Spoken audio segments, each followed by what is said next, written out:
Hi everyone, once again to the Resurrection Tales, and this is our penultimate edition, the one before last. And we still have Jesus talking to his disciples in the beginning of the Acts of the Apostles. And he says to them, "You will be my witnesses." How and why? Because of the Holy Spirit. We need to pray for the Holy Spirit to come upon us afresh, as he was about to do to these disciples on the day of Pentecost. We all need a refilling with his power. But that power is not so that we can have a good time.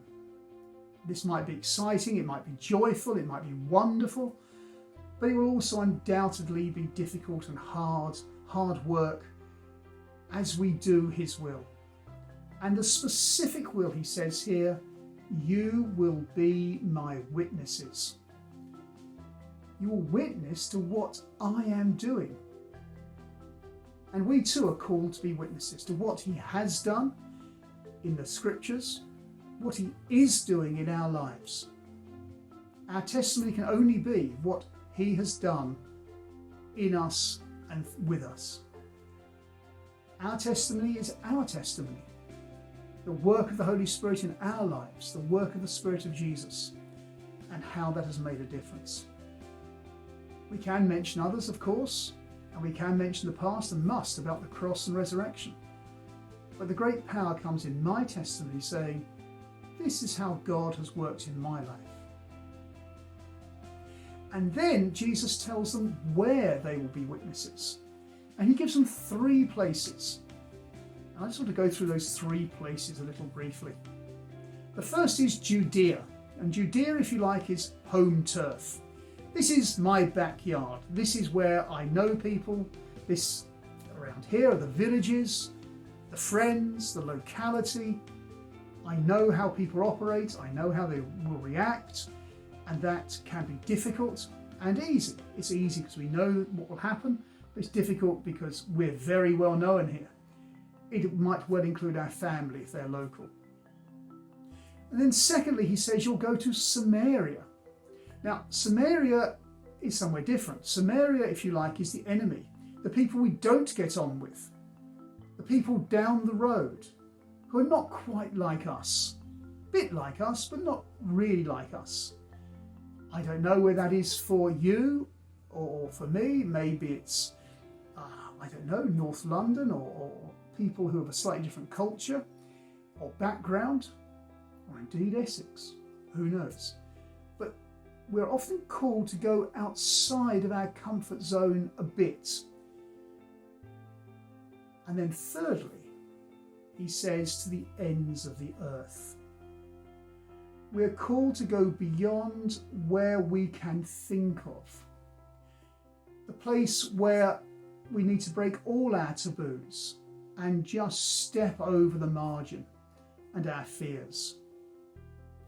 I remember when I first went to the Arab world, it was very exciting and wonderful in all kinds of ways.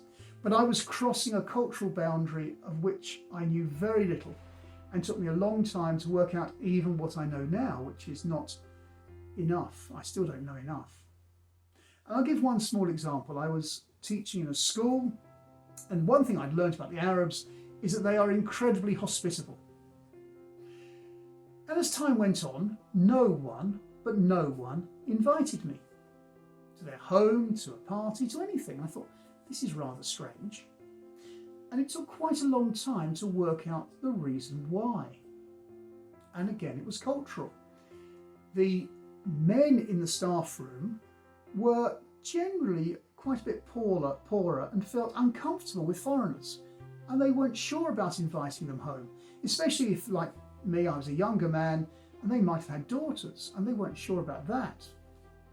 On the other hand, the women in the staff tended to be middle or upper class, very self-confident, but women don't invite men back even if they're married.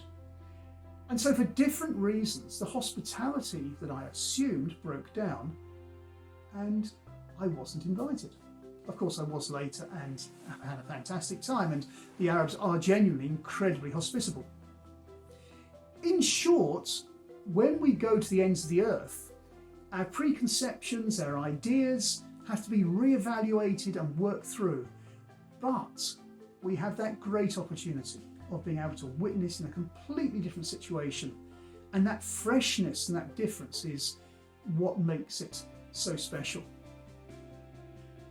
The question is this: where are you called to? That's the only question, if you like. Not whether you are called, not whether you should witness, but simply where. Home turf, a bit down the road, or the ends of the earth. Most of us, I guess, it will be home turf. A few, it will be down the road.